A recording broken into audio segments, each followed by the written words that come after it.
하나님의 말씀을 먼저 봉독하겠습니다. 누가복음 7장 31절에서 35절에 있는 말씀입니다.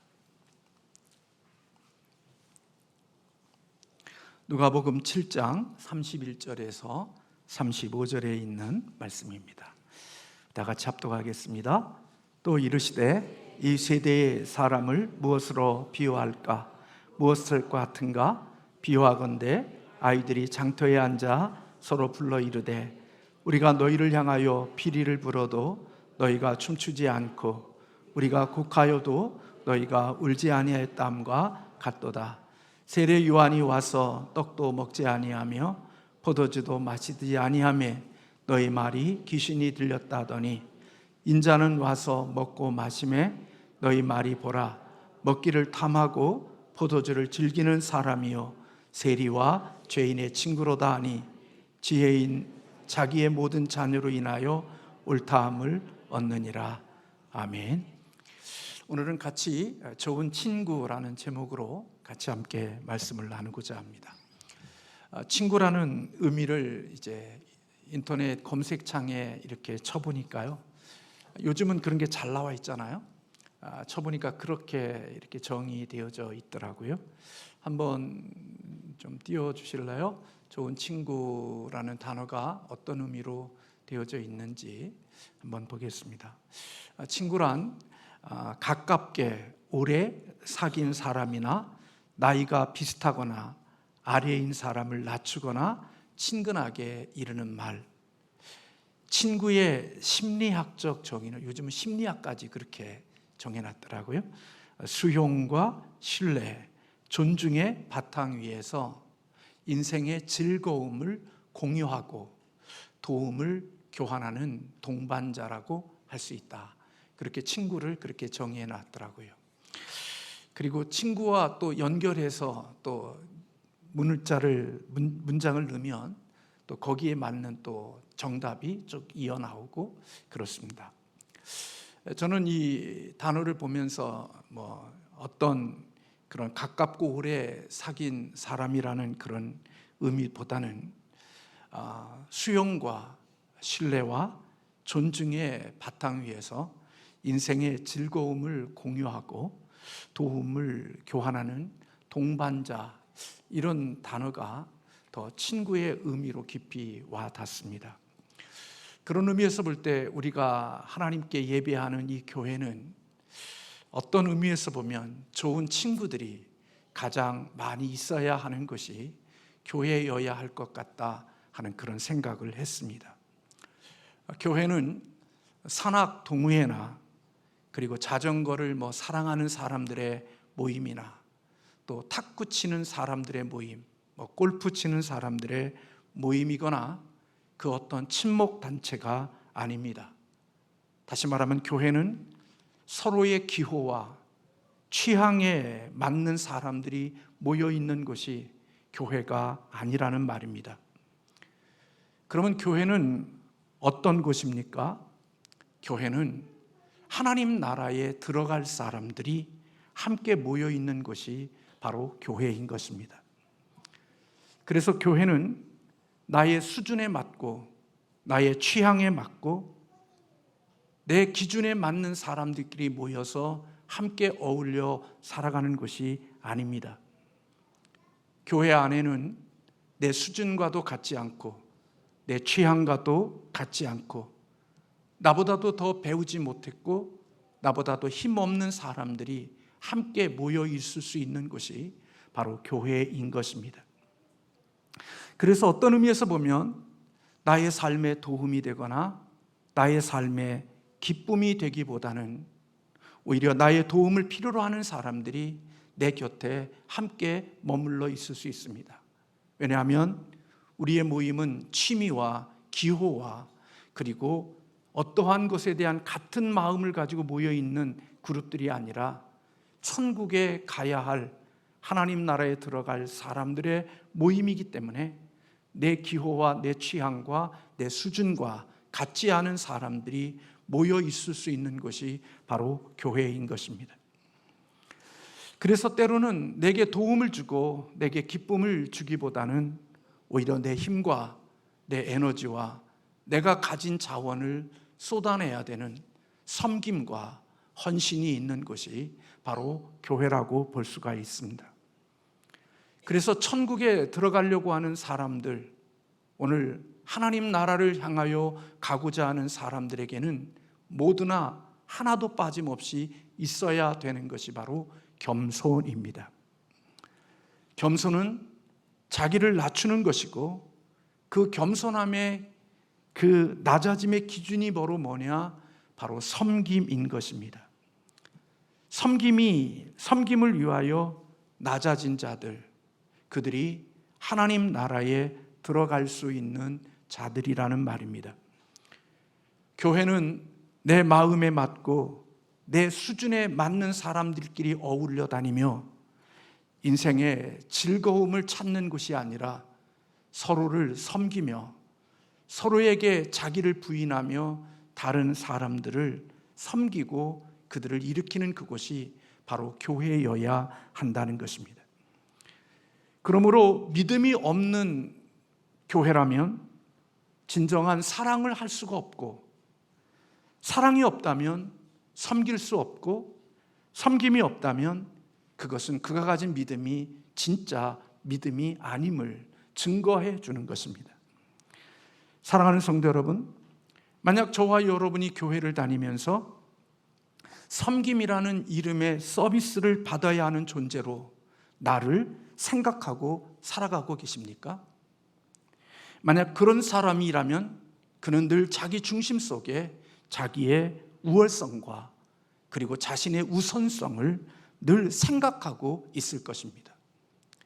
교회에 들어온 이유가 섬김을 받아야 되는 목적을 가지고 교회에 들어와 있는 사람이라면 그의 중심 속에는 언제나 자기의 우월성, 그리고 자기 자신에 대한 어떤 섬김 받아야 된다는 자기 우선성이 언제나 그 중심 속에 흐르고 있다고 볼 수 있는 것입니다. 만약 우리 가운데 속에 저나 여러분이나 나는 교회에서 섬김을 받아야 되는 사람이라고 하는 이런 서비스를 받아야 되는 존재라고 생각하고 오늘 이 공동체에 들어와서 함께 예배하고 있다면 참 두려운 이야기지만 그 사람은 천국에 들어가기가 쉽지 않을 것이고, 어떤 의미에서 보면 진정한 성도가 아닐 수도 있다는 두려움이 있습니다. 그러나 반대로 교회에 머무는 것이 타인을 위하여 섬기고 나누기 위한 방향으로 내 마음이 그렇게 결정되어져 있고 정해져 있다면 그는 진정한 그리스도인일 수 있고 그는 천국에 들어갈 가능성이 있는 사람이라고 말할 수 있을 것입니다. 성경에서 말하는 좋은 친구는 힘의 방향을 내게로 향하지 않고 타인에게로 향하는 것이 성경이 우리에게 말씀하는 좋은 친구의 의미인 것입니다. 우리 부모들은 내 자녀 곁에 언제나 내 자녀의 수준이거나 내 자녀에게 유익을 줄 수 있는 그런 사람들이 친구로 있기를 원합니다. 저나 여러분도 다 그렇죠? 최소한 내 수준과 같은, 내 자식의 수준과 같은 사람이거나 내 자녀에게 유익을 줄 수 있는 사람이 내 자녀의 친구로 있기를 원하죠. 만약에 내 자녀가 누군가의 곁에서 도움을 주거나 또 도움을 주어야 할 자로 머물러 있는 것을 원치 않습니다. 그래서 내 자녀보다 못하거나 내 자녀가 누군가를 섬겨야 되는 그런 자를 친구로 두고 있다면 우리는 그것을 불편해하고 그런 친구는 사귀지도 말고 그런 친구 곁에 그 친구를 두지 말라고 말하기도 합니다. 그런데 성경의 방향은, 힘의 방향이 언제나 자기를 향하고 있지 않고 타인을 향하고 있다는 것입니다. 다시 말하면 내가 가지고 있는 힘을 다른 사람을 위해서 섬기기 위해서 그 힘을 쓸 수 있는 사람이 되어야 하고, 그것을 위해서는 겸손해서 스스로 자신을 낮춰야 되고 자기를 부인해야 되고, 그리고 겸손한 마음이 있어야 한다는 사실을 우리에게 가르쳐주고 있습니다. 그래서 섬김의 핵심이 바로 겸손인 것입니다. 그래서 하나님 나라를 들어가는 사람들의 그 중심에는 어린아이든 어른이든 그 중심에는 겸손함이 있는 것입니다. 그 겸손함 속에서 낮아짐이 나오고, 겸손함 속에서 자기 부인이 나오고, 그 겸손함 속에서 섬김이 나오는 것이기 때문에 그렇습니다. 우리가 섬김이 부족한 것은 근원적으로 들어가 보면 우리는 겸손이 부족하기 때문에 섬김이 적은 것입니다. 그러므로 교만한 사람일수록 다른 사람을 섬기며 살아가는 것은 쉽지 않습니다. 자기 우월성 그리고 자기 우선성을 두고 살아가는 사람들은 다른 사람들을 섬기는 자리에 들어가지 못하는 것이 특징인 것입니다. 그런 말이 있습니다. 기독교 제자도의 영역에서 교만은 가장 큰 적이며 겸손은 우리들에게 있어서 가장 큰 친구다라는 말이 있습니다. 기독교 제자 가운데 속에서의 가장 중요한 것은 교만이라고 하는 것이 제자도의 가장 큰 적이고, 겸손이 제자가 되어지는 사람에게 있어서 가장 중요한 큰 친구라는 그런 말은 제자가 어떤 의미를 가지고 있는지를 우리에게 가르쳐주고 있다, 그렇게 볼 수가 있습니다. 교만의 본질은 자기 중심성입니다. 교만한 사람은 언제나 자기를 중심에 두고 살기 때문에 교만은 공동체를 결코 죽이고, 공동체를 허물고, 공동체를 약화시킵니다. 자기를 강화시키기 위하여 모인 곳은 결코 천국이 될 수가 없고, 자기를 강화시키기 위한 목적으로 어느 공동체에 들어가 있는 사람이라면 그 사람으로 인하여 그 공동체는 힘을 얻거나 세워지는 것이 아니라 그로 인하여 공동체가 해체되어지고 아픔을 겪고 고통을 겪게 되어져 있습니다. 왜냐하면 자기 우월성과 자기 우선성이라는 것은 결코 섬김과 그리고 다른 사람들을 위하여 무엇인가를 할 수 있는 힘이 없기 때문에 그런 것입니다.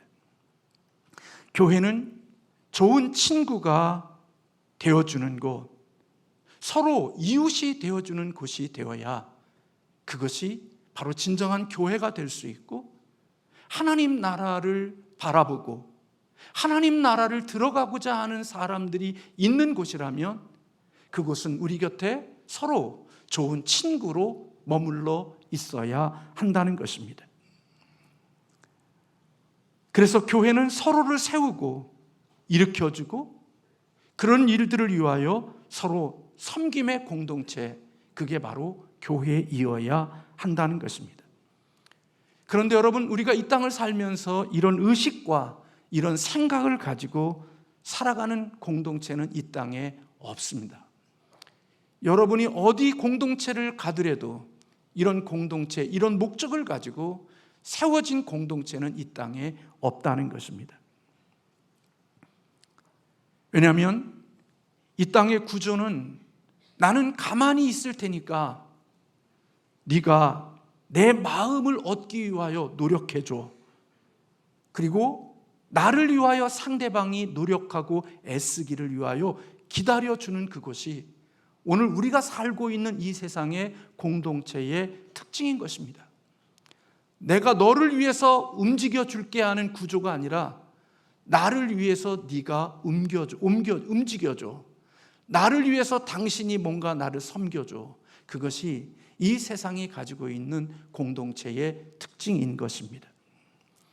그런데 이것을 곰곰이 들어가 보면 그것이 바로 자기 이기심이고 자기 사랑이 가득한 것입니다.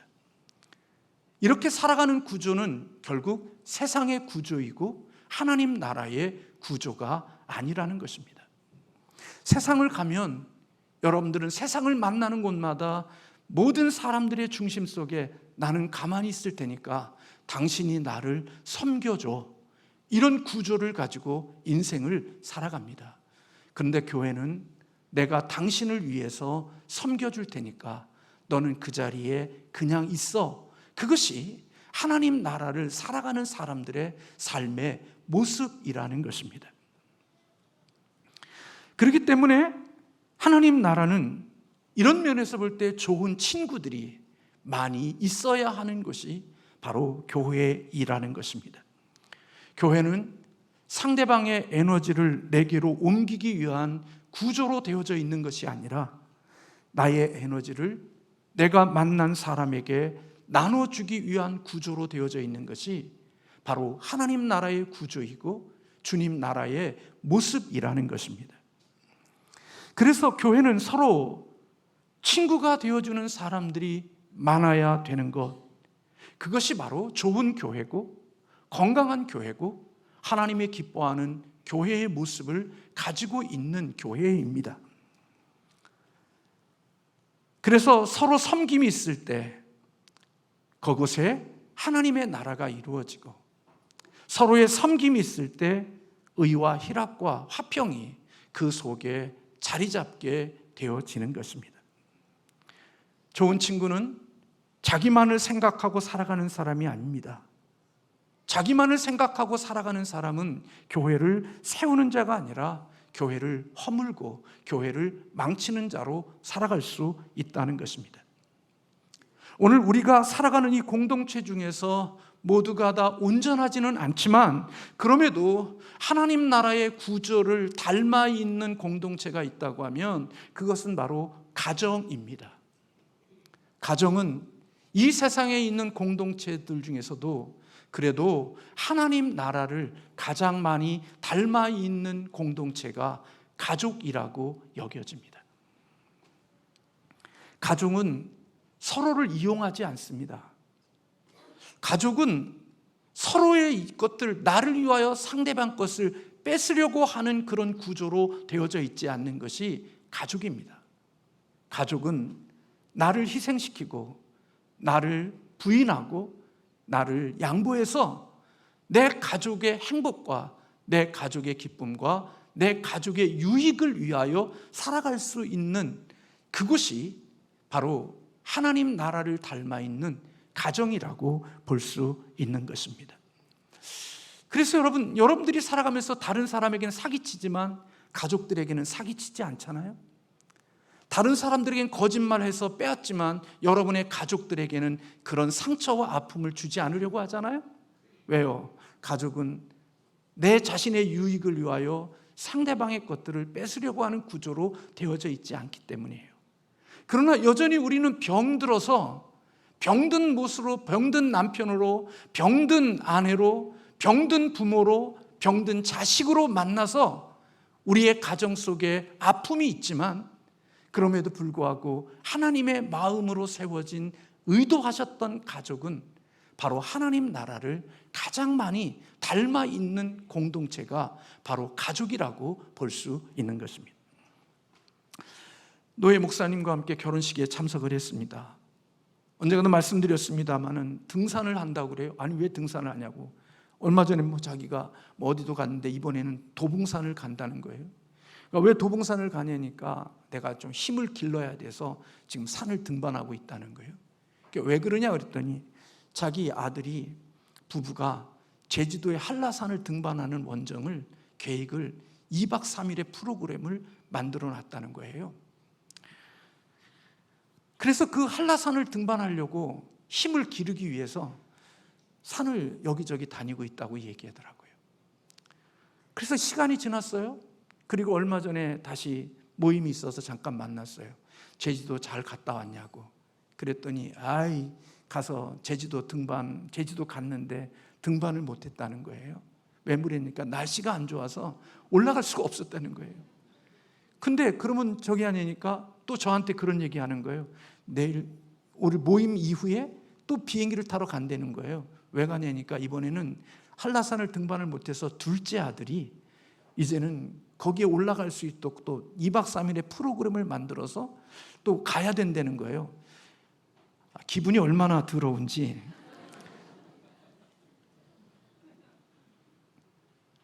자기 아들이 차 사준 거 자랑하고, 또 저한테 한번 갔는데 날씨가 못 올라서 못 갔고, 이번에 둘째 아들 부부가 또 프로그램을 만들어서 가져다 준다는 거예요.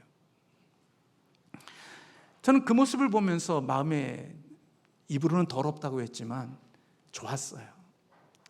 작은 교회를 섬기면서 내 마음과 내가 원하는 대로 다 가지 못하지만 내가 낳은 자식이, 아버지가 언젠가 예전에 나도 한번 한라산 가보고 싶다, 그 말 한마디 듣고 그 시간을 기억하다가 아버지와 어머니를 즐겁게 해드리기 위해서 그런 프로그램을 만들고, 첫째 아들이 그것이 부도나니까 올라가지 못하니까 둘째 아들이 다음에 프로그램을 계획해서 올라갔다는 그 이야기를 들으면서 저는 그 목사님의 웃는 마음속에 있는 그 기쁨이 무엇인지를 약간 느낄 수 있었어요.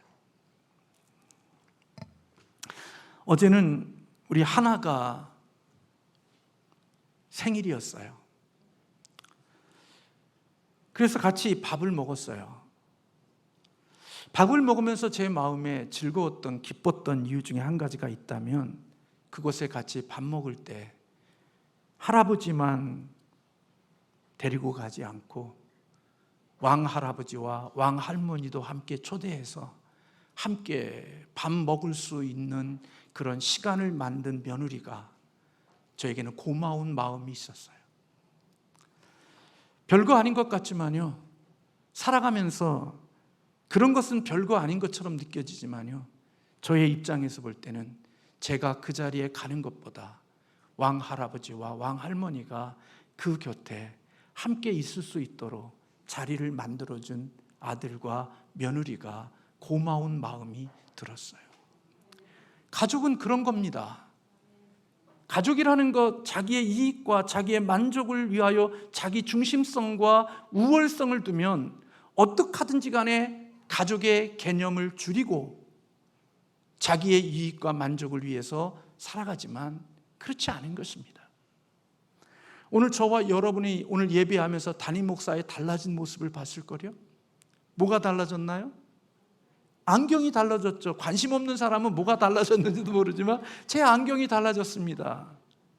여러분, 이 안경은 우리 강현이 아빠가 잘 압니다, 스토리를. 저희 장모님이 보내주신 거예요. 아마 이 설교를 또 들으실 거예요. 그러니까 이거 해야 돼요. 작년에 안경테를 하나 보내줬는데 다초점의 안경은 들어갈 수가 없는 안경이었어요. 그래서 다시 보내드렸어요. 이거 안 된다고, 보내지 말라고.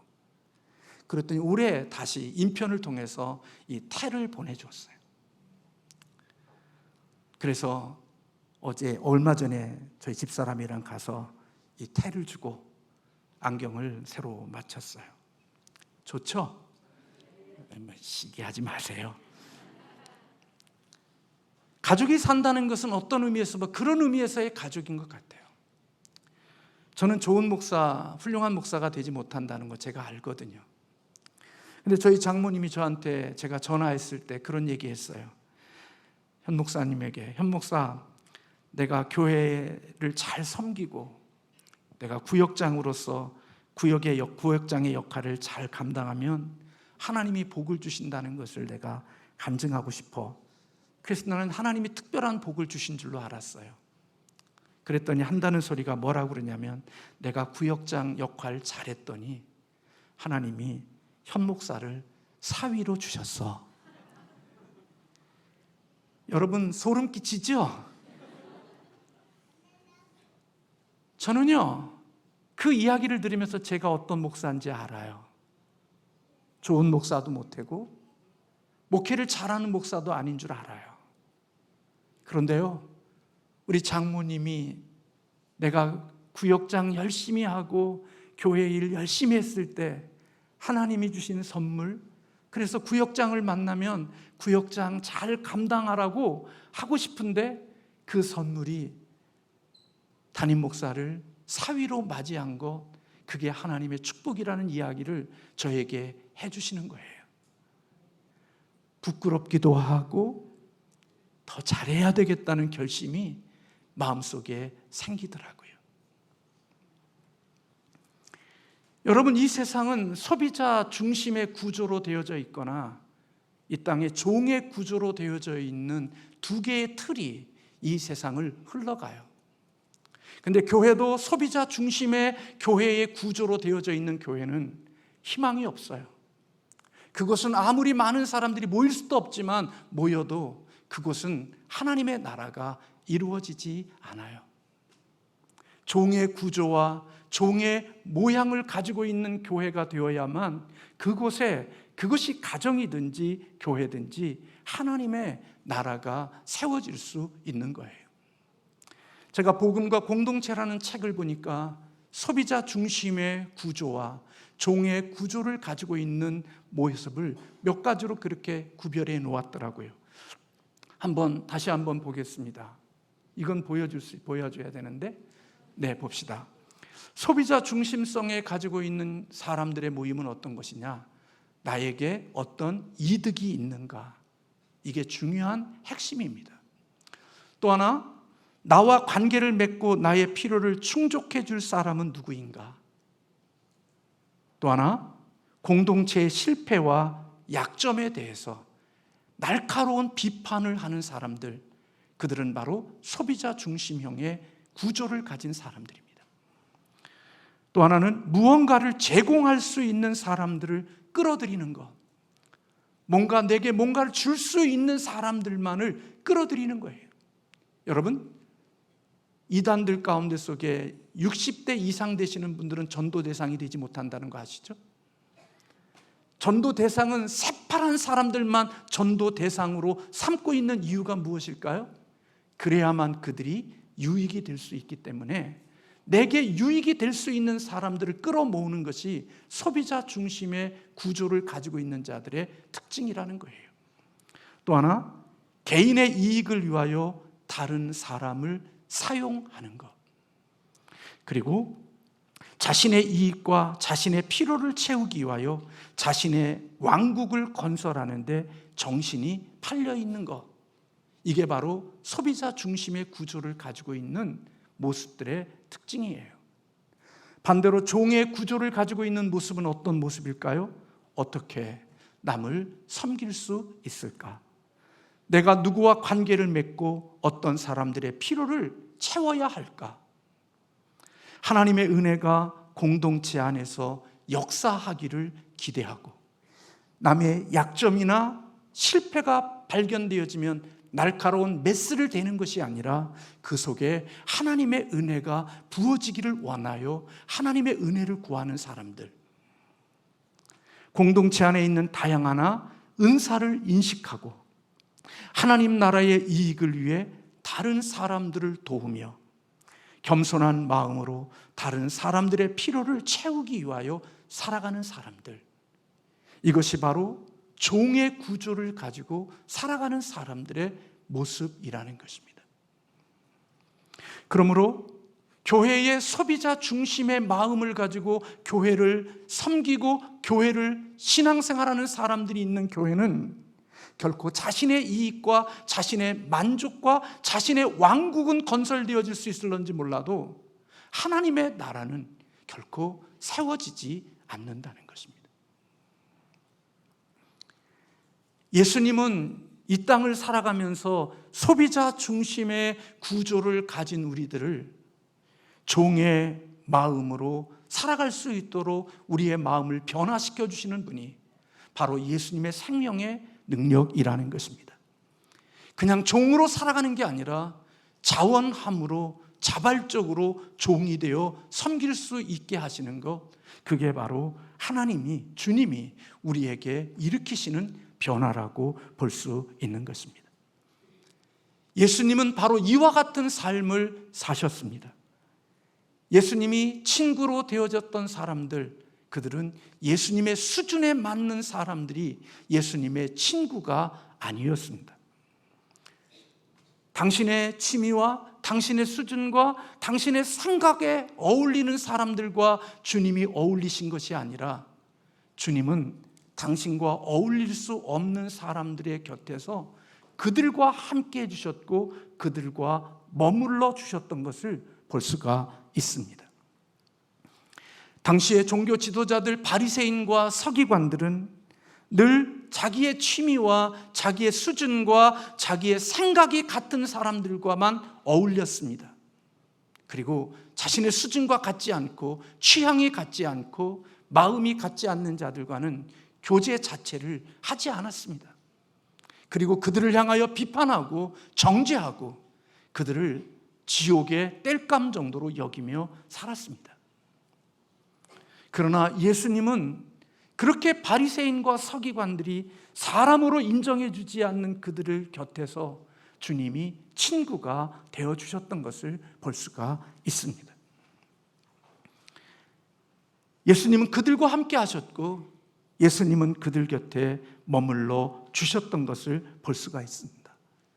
그래서 오늘 본문의 말씀에 보면 예수님께서 당시의 사람들을 피리를 불어도 춤추지 않고 애곡하여도 울지 않는 그런 백성들의 모습을 보면서 세례 요한이 와서 떡도 먹지 않고 포도주도 먹지 않으니까 너희들은 세례 요한을 귀신 들렸다고 말하고, 예수님은 세리들과 죄인들과 같이 먹고 마시니까 너희들은 말하기를 먹기를 탐하고 포도주를 즐기는 사람이라고 예수님을 매도하며, 예수님은 세리와 죄인의 친구로다라고 불렀다고 오늘 본문에 말씀하고 있습니다. 누가 이 말을 했다고요? 사람들이 예수님은 세리와 죄인의 친구로다, 그렇게 사람들이 예수님을 비아냥거렸다는 것입니다.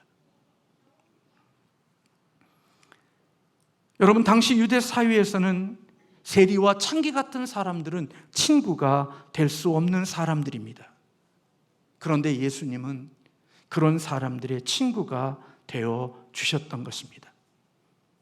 예수님이 주도적으로 그들을 끌고 가신 것이 아니라 예수님이 그들 곁에서 그들이 주인공이 되고 그들 곁에서 주님은 돕는 역할을 했습니다. 그들에게 명령하거나 그들을 지시하거나 그들을 향하여서 어떤 주도적인 위치에서 지시하는 우월한 자리에서 그들을 뭔가를 가르치는 꼰대와 같은 선생이 아니라 그들의 연약한 모습, 약한 모습, 힘든 모습 그 곁에서 주님은 그들의 친구가 되어 주셨다는 것입니다. 내 수준에 맞고 뜻이 같고 나와 함께 공유하는 사람들과 함께 어울려 다니며 그를 위해서는 아무리 먼 곳을 가자고 해도 차를 태워주고 아무리 힘든 곳에 가자고 해도 그와 함께 가면서 정말 나의 도움이 필요하고 내가 도와줘야 될 그런 바리새인이 버려진 이러한 세리와 창기와 같은 자들이 내 곁에 있음에도 불구하고 그들은 나의 이웃이 될 수가 없어 그를 방치시키고, 나의 도움이 없어도 내가 도와주지 않아도 내가 함께 해주지 않아도 괜찮은 사람들과는 친구로 여기며 살아가는 모습이 예수님의 삶의 모습이 아니었다는 것입니다. 예수님은 세리와 죄인들의 관계 속에서 주인공이 되어지지 않으셨습니다. 뭔가를 요구하시지 않았고 그들 곁에서 조용히 그들의 필요를 채워주시는 그런 역할을 한 것입니다. 그런 의미에서 볼 때 예수님 당시에 예수님에게는 좋은 친구가 없었다고 여겨져요. 기껏 해봤자 예수님의 12 제자들 중에 11명 정도가 예수님의 친구였고, 옥합을 깨뜨렸던 그 여인이 아마 예수님의 좋은 친구로서 곁에 있지 않았을까 하는 생각이 드는 거예요. 대부분 다 예수님을 통해서 뭔가를 얻었지, 그리고 예수님을 통하여서 뭔가 가졌고 유익을 얻었지, 예수님을 위하여 예수님 곁에 있어준 사람들은 그렇게 많지 않았다고 여겨져요. 그래서 예수님은 그 옥합을 깨뜨린 여인을 보면서, 야, 너 그거 팔아서 가난한 사람들에게 1년치의 품삯을 팔으면 가난한 사람들, 얼마나 많은 사람들을 도와줄 수 있는데 하고 이 옥합을 깨트린 여인을 향하여서 비난하고 정죄했을 때 예수님은 그냥 내버려도 그는 나의 죽음을 예비한 거야. 그리고 복음이 증거되어지는 곳마다 이 여인이 행한 것을 전하게 해줄 거야. 주님이 이야기해 주셨던 이것은 십자가를 앞에 두고 고난의 현장에 고통 속에 있는 예수님을 위하여 친구로 그 곁에 있어 주었던 사람들은 오늘 다 예수님을 이용해 먹고 예수님을 통해서 얻은 것이 많았지, 예수님을 위하여서 주님의 곁에 친구가 되어진 사람은 이 옥합을 깨트린 여인을 비롯한 몇 명의 사람들만 예수님의 친구로 남았던 것 같다 하는 생각이 드는 거예요.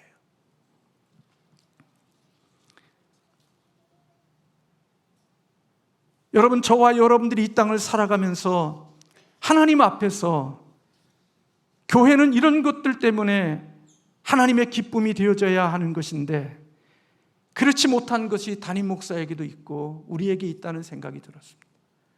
저는 오늘 이 말씀을 준비하면서 많이 울었습니다. 많이 회개했습니다.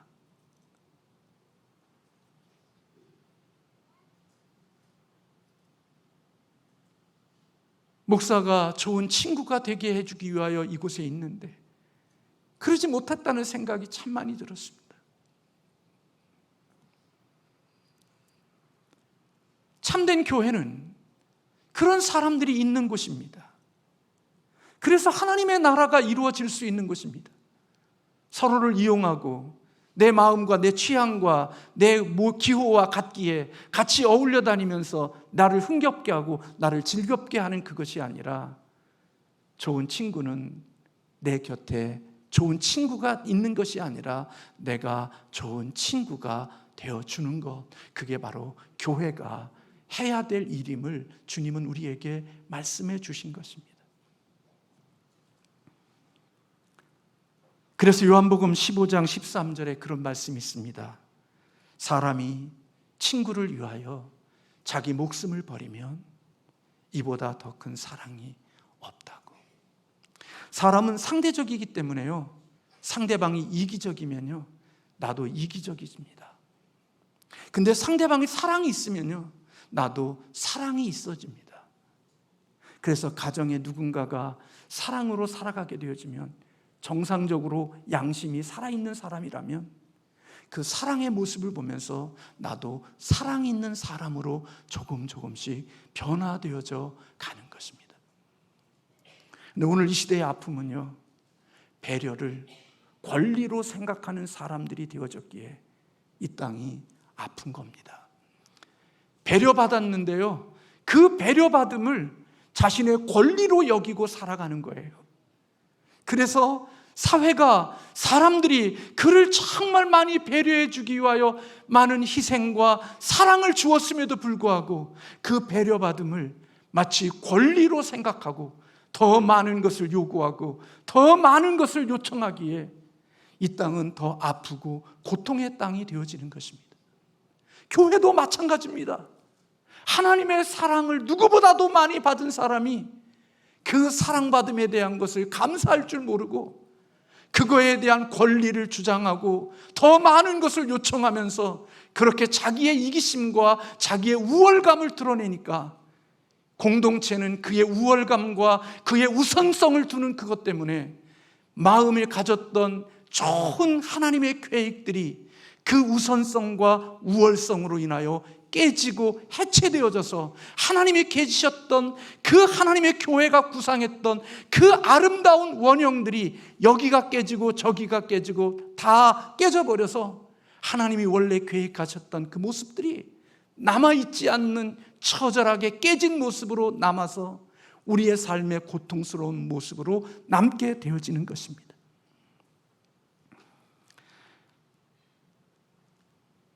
우리가 부르는 찬송 가운데 예수보다 더 좋은 친구 없네, 우리 그 찬양 우리가 부르면서 노래하잖아요. 우리 시간이 지났지만 1절 한번 같이 한번 부르겠습니다.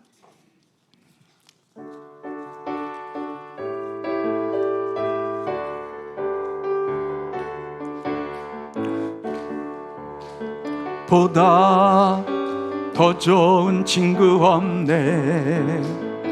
예수보다 더 좋은 친구 없네. 괴로울 병 와주는 사랑 참 좋은 예수사. 괴로울 때 다가와서 마음에 평화 주는 신실하신 나의 참 친구. 외로울 때 찾아와서 친구가 되어주는 사랑 많은 나의 참 친구. 주 예수 사랑하리라. 생명 다할 때까지 주 예수 사랑하리라. 나의 생명 다할 때까지. 여러분, 제가 오늘 이 말씀 준비하면서 많이 울었다고 말씀드렸습니다. 시니어 예배를 제 마음속에 오래전부터 마음에 두었는데 그 예배가 너무 늦게 진행되어진 것 때문에 많이 울었습니다. 이 땅의 좋은 날들을 꿈꾸며 내 영광을 위해서 살아가다가 하나님의 주신 마음을 외면하고 살아오는 것 때문에, 교회가 교회로서 해야 될 일들을 하지 못한 것 때문에 하나님 앞에 눈물을 흘렸습니다. 여전히 그러지 못한 모습들이 있음에도 불구하고 우리 교회가 정말 좋은 친구들이 많은 교회가 되어졌으면 좋겠다는 생각이 제 마음속에 들었습니다. 사람을 이용하여, 아픈 사람들을 이용하여 자기의 몫을 챙기는 이 땅의 수많은 사람들과 같은 삶이 아니라 그들의 아픔을 위해서 곁에 있어줄 수 있는 좋은 친구들이 있는 교회, 그런 하나님 나라를 들어갈 사람들이 함께 할 수 있는 믿음의 사람들의 공동체, 저는 그 공동체가 이곳에 이루어진다면 오늘 이곳에 머무는 사람들 속에 하나님의 회복과 치유가 일어날 것이라고 여겨집니다. 저와 여러분의 마음속에 이런 은혜가 있기를 주님의 이름으로 축원합니다. 기도하겠습니다.